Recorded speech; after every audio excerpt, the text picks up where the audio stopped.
자, 이번 시간에는요, 우리 국토종합계획을 같이 공부하시겠습니다. 자, 이 국토종합계획은요, 대한민국의 이제 전 국토의 개발 계획이 나오는 건데요. 우리 국토종합계획의 위치가 어딘가 이제 먼저 한번 그 체계를 한번 보겠습니다. 우리 체계적으로 공부를 하셔야지 우리 토지 투자에 성공할 수가 있죠. 토지 투자 나가서 전체 부동산 투자에 성공하실 수가 있습니다. 국토종합계획 이제 여기 있죠. 여기요, 맨 꼭대기.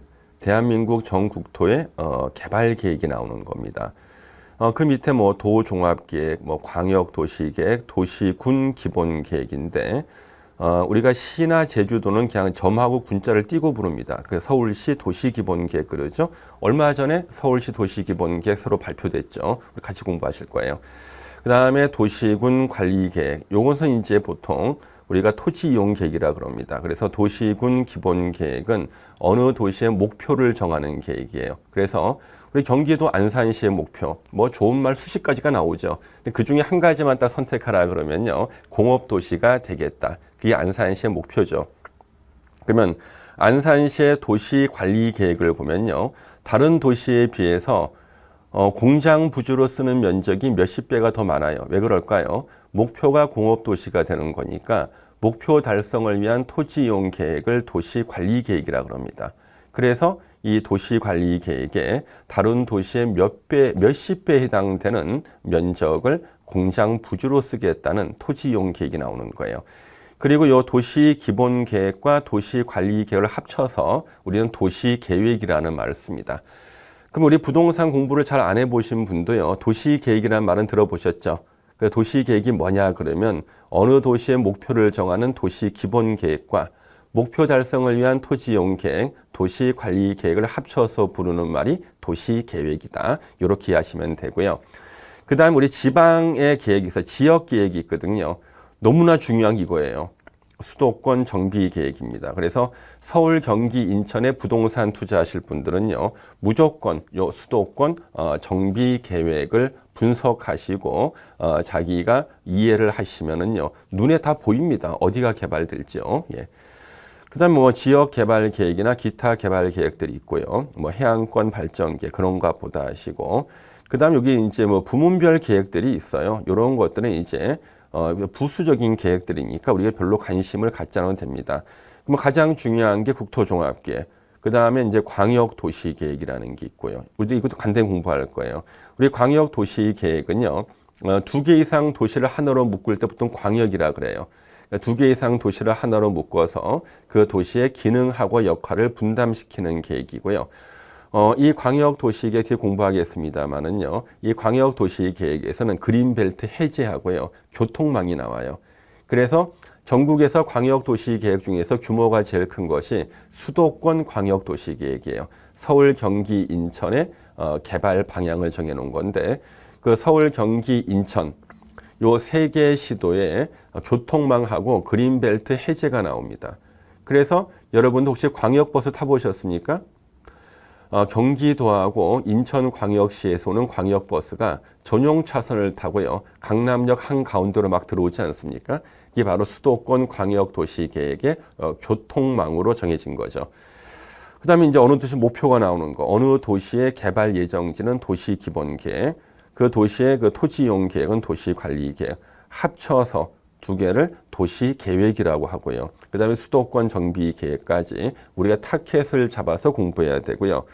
그러면 우리가 제일 먼저 공부하는 게 국토종합계획입니다만은요, 여기 이제 우리나라에서 아예 딱 정해놓고 나라에서 정해하고 수립하는 계획들, 이 이름들이 나옵니다. 그렇죠? 아까 말씀드렸던 수도권 정비계획, 그다음에 광역도시계획, 그 다음에 도시기본계획도 중요하고요. 기간시설계획 중에서 우리 앞으로 공부할 것이 있어요. 국가철도망 구축계획 이런 것들도 있고요. 그렇죠? 예. 이런 것들은 우리가 이제 앞으로 제가 다 강의 시간에 설명을 드릴 겁니다. 예. 자, 이게 드디어 국토종합계획입니다. 대한민국의 전 국토의 개발 계획이 나오는 그 국토종합계획이고요. 현재 우리 국토종합계획이 제5차예요. 제5차 국토종합계획. 그래서 계획 기간이요, 2020년부터 2040년까지 20년간 대한민국 전 국토의 개발 계획이 나와 있다고요. 그래서 이 국토종합계획이요, 2019년 12월 달에 확정이 됐어요. 그러니까 2020년 앞두고 며칠 전에 확정이 됐는데요. 이 중요한 게요. 그럼 왜 그러냐 그러면요, 우리 제1차 국토종합계획은요, 1972년도에 수립했어요. 1972년도면 생각나는 일이 있죠. 바로 새마을운동이라는 걸 시작했습니다. 새벽종이 울렸네, 새아침이 밝았네. 그 새마을운동 한 게 1972년도죠. 1972년도는요, 우리 부동산 쪽으로는요, 굉장히 중요한 해였어요. 제1차 국토종합계획이 수립된 게 1972년도. 그 70년에서 72년 사이에요, 우리나라의 부동산 쪽으로 사건, 사고가 많았습니다. 어떤 사고가 있었을까요? 우리 경부고속도로가 그때 완공이 됐죠. 그 사이에 경부고속도로.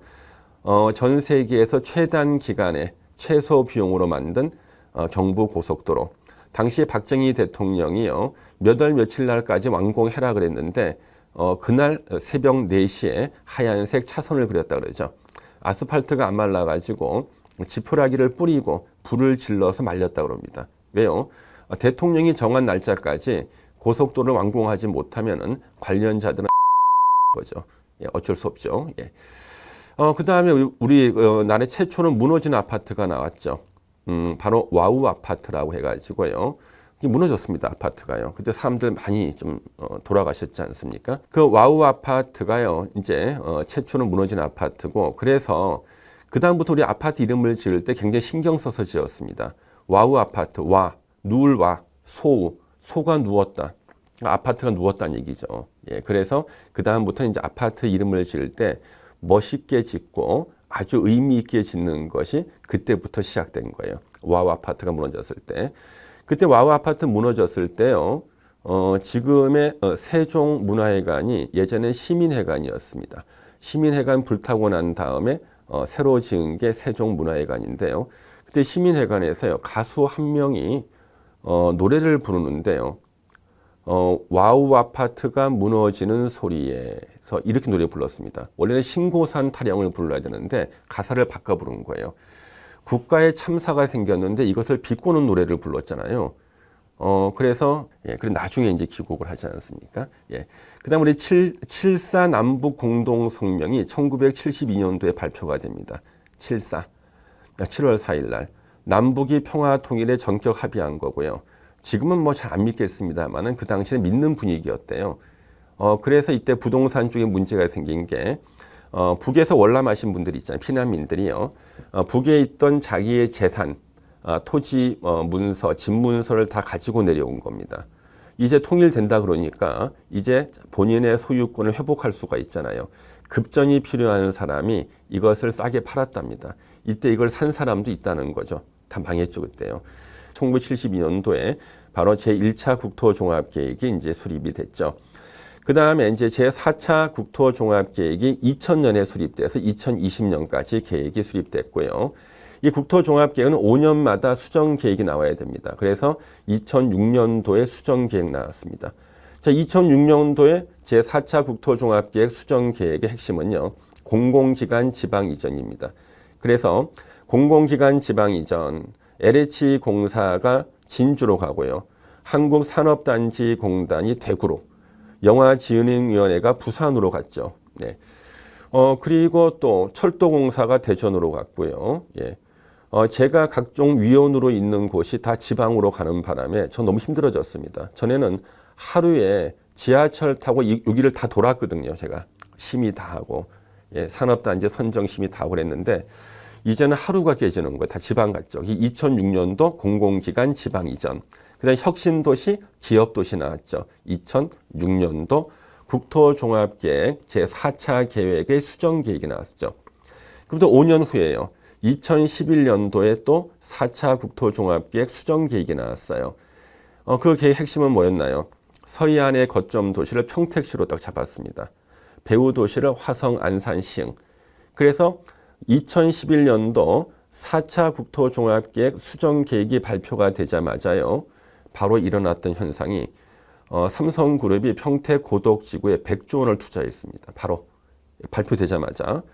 그 다음에 화성 안산시흥이 평택의 배후 도시로서 발표가 된 거예요. 그래서 서해안의 거점 도시 평택, 배후 도시 화성, 안산, 시흥. 우리 원래 경기도 화성하면 좀 무서운 동네 아닙니까? 그런데요, 최근 6년간 수도권 인구 증가할 1위인 도시가 화성시입니다. 그래서요, 화성이 엄청 개발됐어요. 화성에서 공장 지어서 물건 만들어서 평택항으로 실어서 수출하는 거잖아요. 화성이 그렇게 개발돼서요, 그 무서웠던 화성이 요즘 무서운 동네가 아니래요. 왜? 사람을 몰래 묻을 땅이 없대요, 여기가 지금요. 예, 그래서 무섭지 않고, 지금 이제 안산이 좀 무섭죠. 예. 그 다음에 서해안의 거점 도시가 화성시고요. 그 다음 밑으로 쭉 내려와서 새만금까지가 서해안 개발축이 잡힌 거. 그 다음에 서울에서 양양고속도로 뚫고 이런 것들이 2011년도 4차 국토종합계획의 수정계획의 핵심 내용들이죠. 다 실현됐죠. 그럼 여러분 당연히 이제 제5차 국토종합계획을 이제 많은 분들이 기다렸어요. 2016년도에는요. 수정계획 발표 못했습니다. 원래 5년마다 해야 되는데 결재할 대통령이 안 계시는 바람에 바로 이제 5차 국토종합이 넘어간 거죠. 그래서 이제 많은 분들이 부동산에 관심이 있고요. 우리 부동산학과 학생들도요. 5차만 나오기 기다린 거예요. 왜? 4차 국토종합계획 발표할 때까지는 자기가 부동산 공부를 한 적이 없기 때문에 뭔지 몰랐거든요. 이제 부동산학과 입학해서 공부하다 보니까 야, 국토종합계획만 발표가 되면은 앞으로 20년간 투자처를 내가 알 수가 있는데 먼저 발표한 데는 이미 사람들이 다 달려갔죠. 오를 만큼 올랐거든. 그러면 앞으로 또 5차가 발표가 될 텐데 언제 나오나 했는데 바로 2019년 12월 달 그래서 2020년을 며칠 앞두고 바로 5차 국토종합계획이 발표가 된 거예요. 바로 20년간 대한민국의 국토 개발의 방향과 어디를 어떻게 개발하는지가 다 발표가 된 겁니다. 근데 이 발표된 걸 보니까요, 엄청난 분량이에요. 전국토 개발 계획이니까 수백 페이지에 달하는 그 개발 계획인데요. 어디가 어떻게 개발되는지를 발표를 했고요. 여러분들도 이제 같이 공부하시면서요, 국토종합계획 5차 이 공부하셔야 됩니다. 그럼 여러분 먼저 하셔야 될 일이 있죠. 어떻게 하시냐 그러면 여러분이요, 다른 게 아니라 국토교통부 홈페이지에 들어가셔가지고 제5차 국토종합계획 검색하세요. 검색하시면요, PDF 파일로 돼 있는 제5차 국토종합계획을 여러분들이 다운받으실 수가 있습니다. 이 PDF 파일로 돼 있는 제5차 국토종합계획을 여러분들이 다 읽어보시는 것이 아니라 그 중에서 여러분들이 있잖아요. 자기가 관심 있는 지역이 있잖아요. 거기 PDF 파일에 검색란이 있어요. 이렇게 검색을 좀 해보시는 거예요. 그러면 검색한 부분부터 먼저 좀 보시면 되겠습니다. 그래서 꼭 다운받아 보시고 국토부에 들어가서 이거 검색하기 귀찮으신 분은요. 네이버 카페에 박종철의 부동산 이야기 검색하시면 제 카페에 제가 올려놨습니다. 자료실에. 그거 다운받으시면 되겠습니다. 자, 그러면 요게 바로 5차 국토종합계획의 메인 화면이에요. 전략 1번부터 6번까지가 나오는데 왠지 뜬구름 잡는 얘기들이 나오지 않습니까? 근데 이 중에서 우리가 한 3개 정도 단어는 유심히 보셔야 돼요. 여기에 스마트라는 말 나오죠? 스마트 국토라는 말 나오고, 스마트. 그래서 이 스마트 국토라는 말이요, 그 수백 페이지가 되는 국토종합계획에서요, 수백 번이 나옵니다. 거의 매 페이지마다 다 나옵니다. 이게요. 예. 여러분들은 이걸 꼭 유념해 주시고, 그 다음에 연대협력 촉진해서 연대협력이라는 말이 나와요. 이것도 한 수백 번 나옵니다. 그 다음 문화관광 활성화라는 말이 또 수백 번이 나옵니다. 요 3가지가 가장 중요한 핵심 키워드고요. 제5차 국토종합계획의 성격을 규정하고 있습니다. 자, 스마트 국토는 뭐냐 그러면 우리가 제5차 국토종합계획은요, 인구 감소에 대응해서 국토 개발 사업을 하는 겁니다. 그럼 1차부터 4차까지는요, 인구가 증가하는 것을 전제로 국토 개발했어요. 그런데 5차 국토종합계획은 인구 감소에 대비해서 국토 개발하는 게 5차 국토종합계획의 핵심이고요. 그래서 이 스마트 국토라는 게 나옵니다. 스마트 국토. 자, 어느 면지역인데요. 인구가 한 500명 됐대요. 면사무소 직원하고 보건소 직원이 한 50명이래요. 자, 50명이 500명의 면 주민들을 갖다 케어한 거예요. 근데 인구가 계속 줄어들어서요. 이제 면회 인구가 50명이 안 돼요. 인구 50명도 안 되는데 케어하는 인구가 50명이에요. 이럴 때는요, 이 지역 주민들을 도심으로 다 이주시키겠다는 거예요. 다 이주시키는 거죠. 그런데 그때도 이주 못하신 한 몇 분의 지역 주민 남아있으면 그분들 방치할 수는 없지 않습니까? 그래서 이제 5G 기술을 이용한 화상 진료, 화상 상담, 화상 교육 이런 것으로 스마트 국토를 만들겠다. 그 스마트 국토는요, 바로 인구가 감소했을 때 인구를 도심으로 이동시키고 남아있는 사람들한테는 스마트한 바로 5G 인터넷 기술을 이용해 가지고 케어하겠다는 겁니다.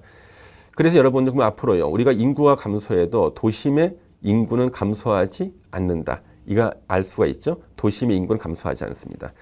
그다음 우리 연대 협력 촉진, 이건 뭐냐 그러면요, 예전에는요 4차 국토종합계획까지는요 국토 개발할 때요 국가 예산을 주로 썼습니다. 예, 그런데 우리가 5차 국토종합계획은요 국가 예산 50%, 지자체 예산 50% 이런 식으로 국토 개발하겠다는 거예요. 그래서 연대와 협력을 촉진하겠다.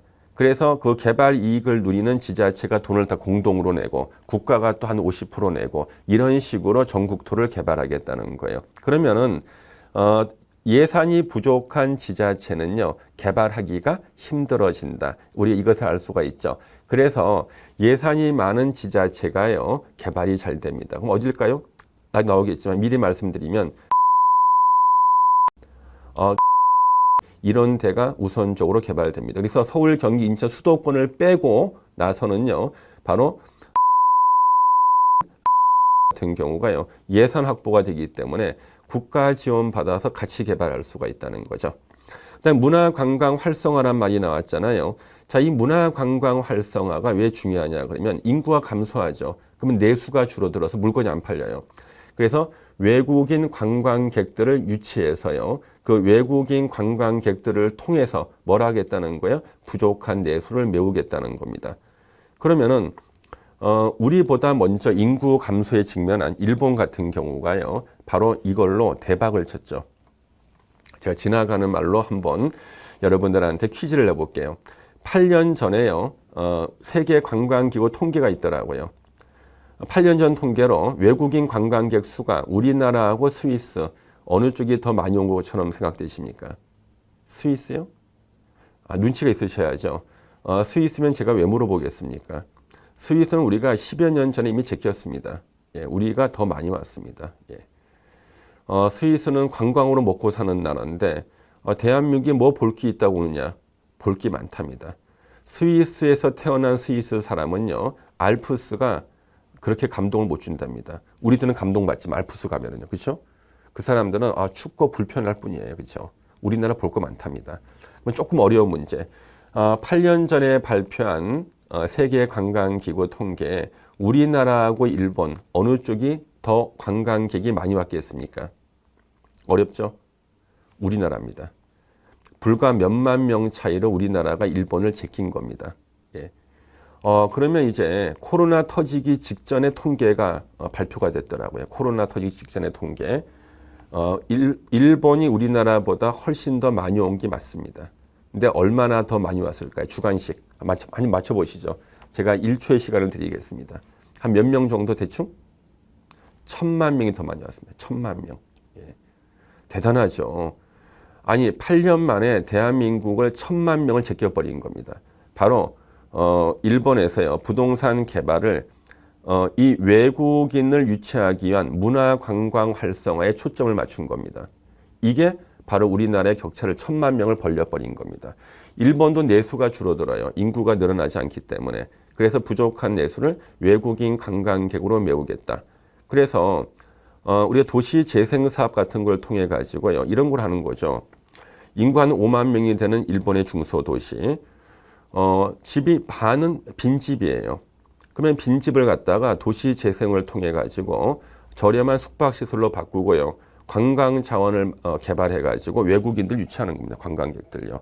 인구 5만 명인 중소도시에 관광객이 50만 명이 와서 먹여 살리는 거죠.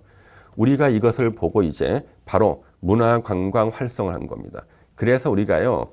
국토종합계획에서 문화관광 활성화라는 말이 수백 번이 나오는데 앞으로 부동산 개발의 하나의 테마는 관광지를 개발하는 겁니다. 그래서 관광지로 개발되는 곳 있죠. 부동산 가격이 계속 폭등하죠. 물론 토지 가격 계속 오를 수밖에 없습니다. 이런 타켓을 잡으실 줄 아셔야 돼요. 예.